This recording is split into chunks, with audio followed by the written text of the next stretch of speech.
Sunday, October the 19th is a day of great joy and celebration for the people of Papua New Guinea.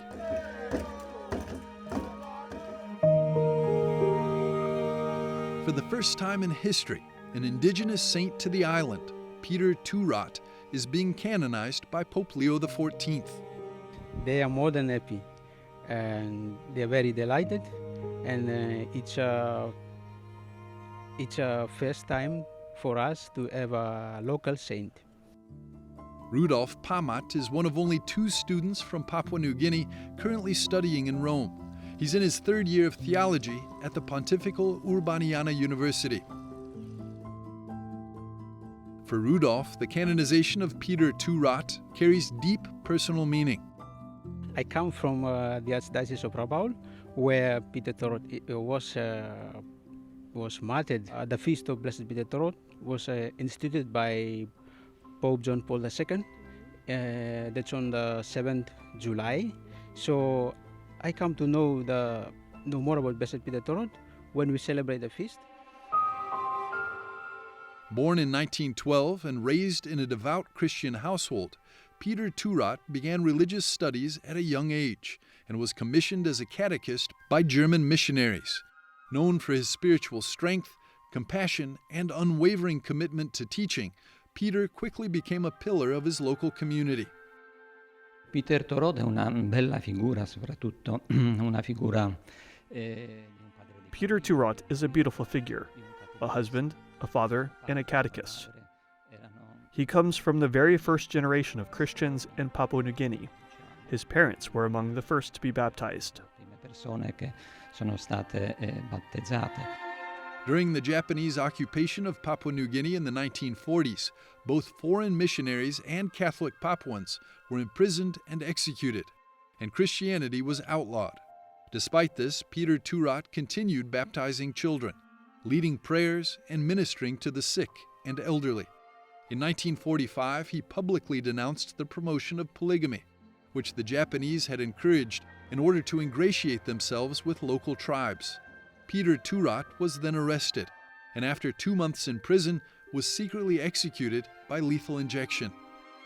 Peter Turat he was martyred by defending the sacrament of marriage, and it's a time to renew our commitment to, like, for couples. They have to. It's a time now to renew their commitment to each other, to the sacrament of marriage, and for all of us to renew our commitment to God in our state of life, like religious laity and of course the clergy. Peter Turat was beatified by Pope John Paul II in Port Moresby, the capital of Papua New Guinea, in 1995. Now, with his canonization at St. Peter's Square, alongside 6 other new saints from around the world, decades of national devotion and recognition are finally being fulfilled. It's surely a moment of great joy. It's also a moment of pride, because it shows that the Universal Church recognizes and cherishes the treasures found in national churches.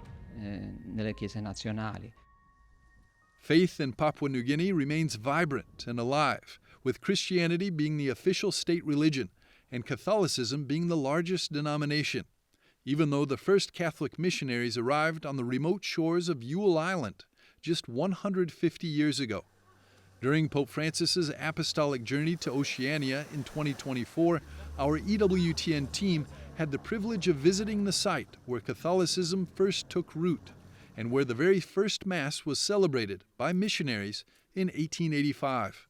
Well, at this point of time, there are still missionaries, and thanks be to God, they are still helping us, the church in Papua New Guinea, and we also have indigenous priests, brothers and sisters as well. Today, the majority of priests serving Papua New Guinea's 9 million people are indigenous, and after his time in Rome, Rudolf Pamat looks forward to returning home and serving his people. My dream is to be with the people, wherever my bishop wants me to go.